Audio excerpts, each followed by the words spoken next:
The real hero of the Marines has finally arrived to save all Red Black leaders. No, not you, old man. Koby, the hero of the Marines, is bringing all of Sword as backup. And if you're looking for how to play him, here's everything you need to know. Koby is a red-black dual-color leader with 4 life and 5k power. He has a passive ability that allows all your characters with the sword type to attack your opponent's characters the turn they're played.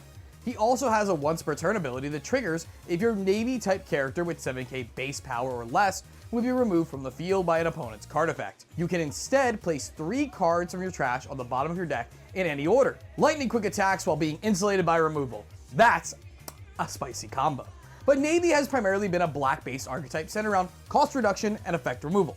So these new cards, especially the sword ones, will really have to push our gameplay with this leader. And none of them set the tone better than Hibari, a 5 cost, 6k power Navy sword type character, with an on-play effect that gives up to one of your opponent's characters minus 2k power for the turn. She also has a when attacking ability that gives her 1k power for the turn, and allows your Navy type leader to attack active characters for the turn. Paired with Koby's passive ability, she can come down for 5 Dawn, create a 3k power swing difference when she attacks a rested character by utilizing her on play and when attacking in the same turn. We also have Prince Gruz, who is really interested in stealing the moon. Okay, no, he's really interesting as a mechanical piece for this deck. He's a 1 cost, 2k power Navy sword type character with 2k counter, who has the when attacking ability that prevents opponent's characters with 2k power or less from blocking for the rest of the turn. Now normally this would be telegraphed with a lot of setup, but thanks to Koby's leader ability, if your opponent has at least 1 rested character, you get to pay 1 Dawn, attack with Prince, and prevent any further chump blocks for the rest of the turn with up to 9 Dawns still active. And speaking of mechanically unique cards, Kushuaku, I'm really butchered that one, I call her Peacock, is one of the newly designed 1-drop searchers OP11 introduces. She's a 1 cost, 0 power Navy sword type character with 1k counter, and on play, check the top 5 cards of your deck and add a Navy type card other than herself to your hand, placing the rest at the bottom of the deck in any order.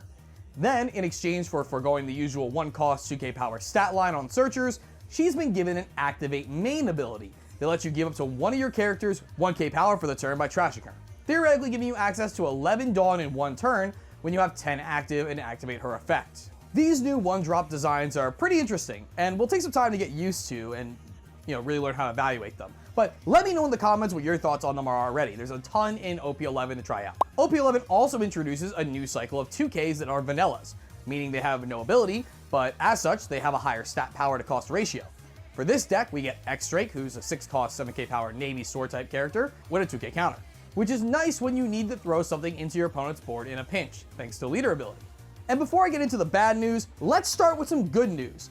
That members get access to this video and many others like it up to 2 weeks early.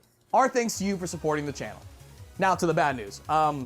We've gone over all the sword cards already. Well, all of them but 2. And these 2 really push things over. But it does kind of demonstrate how limited a card pool we're working with and how we have to make sure we are taking complete advantage of what we do have at all times. The 2 I'm talking about are, of course, the brand new Helmeppo and one of our secret rares for the set, Koby.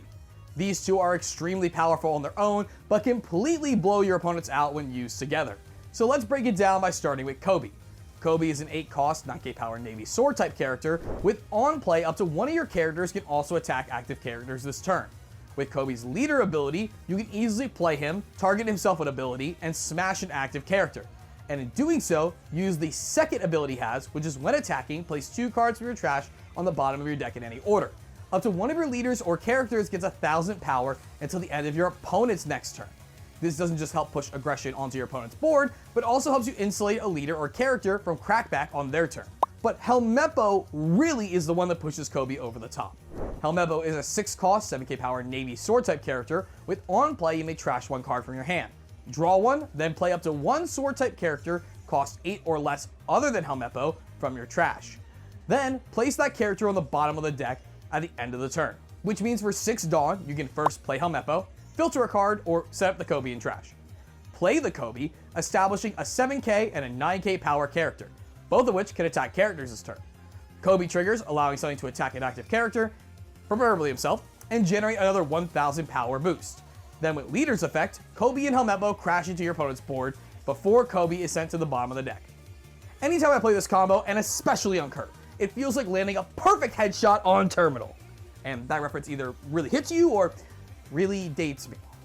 Plus, Helmeppo can also bring back any of our other sword type characters we've been over if you really wanted to apply early pressure without having to get rid of Kobys you want to play from hand. And while not all of the Navy is sword, all of sword is Navy, so we have plenty of friends, old and new, to still rely on. This new Aramaki furthers your board control plan by being a 1-cost 2k counter character with 2k power. They let you activate main trash this character. If your leader is Navy, one of your Navy type characters can attack active characters this turn. Then trash 2 from the top of your deck, which can help you find a Koby to play off the Helmeppo. The Admirals certainly have your back with this deck, with a brand new Borsalino as well, a 3-cost 3k power character with 1k counter and blocker, who has an activate main effect letting you rest him to give up to one of your Navy leader or characters the ability to attack active characters for the turn. Even OPO4's Isho is ready to rumble. This 8-cost 9k power character has an on-play effect that makes your opponent discard 2 cards at random if they have 6 or more cards in hand, giving you a great way to target your opponent's hand size when they're really generating advantage. And if you want to put in any cost-based interaction in the deck, he also has a Dawn 1 reduce all of your opponent's characters by 3 on your turn. And since the Helmeppo and Koby combo is far and away the strongest thing we can be doing, we want to make sure we can always do it over and over again. So this 1-drop Sengoku from Starter Deck 19 really pushes it by giving us the ability for 1 cost to trash 2 and draw 3, as long as those 2 are black Navy type characters, and your leader is Navy, of course. Between him and the new Peacock and brand new from OPO3, we have plenty of card selection to jam Helmeppo Koby combo over and over again. And if you need hard interaction pieces, we still got you. Doll is a new 4-cost 1k power character with 1k counter, and blocker that allows you to trash a card on play if your leader has Navy type, give an opponent's character minus 6k power for the turn, creating an easy board clear opportunity while generating a blocker to save you on the crackback. Or Koby's ace in the hole, Honesty Impact, a 6-cost main event that gives up to one of your opponent's characters minus 4k power for the turn. Then you can KO a power 6k or less character they control, and trigger KO the 6k power or less. This card can not only KO anything up to 10k power, but can be split to be super impactful between 2 targets, reducing an already rested character by 4k to attack into it with a character, while KOing an active 6k power or less character they already have. Typically with this deck, our turns want to look something like this. Turns 1 and 2, we really want to spin our wheels, play any and all searchers and card selection pieces to get Kobys in the trash and Helmeppos in your hand. Then on turn 3, you can begin a counter attack. Lean on your Hibari to mitigate any early aggression. Pre-play her threatening to knock out your opponent's next threat even. Or if you're going second, get that first Helmeppo Koby combo going to wipe the opponent's board of their 5-drop character, putting you up a Helmeppo and a 1k boost on your leader while they're untapping with nothing. From there, just keep needling the board and try to establish a true Koby or a Monkey D Dragon. He's pretty good in this deck too. Lead on them with enough pressure and your opponent will crumble from there. While this leader is really sweet and I think it's super powerful, it is struggling a little bit due to how the mechanics of this deck match up into the mechanics of the most powerful decks in the format. Blue-Purple Luffy, for example, generates tremendous card advantage while generating large bodies turn over turn that are hard to snipe with the attacking active abilities. Sure, you can eat their little guys up on the way there, but that's already part of their plan.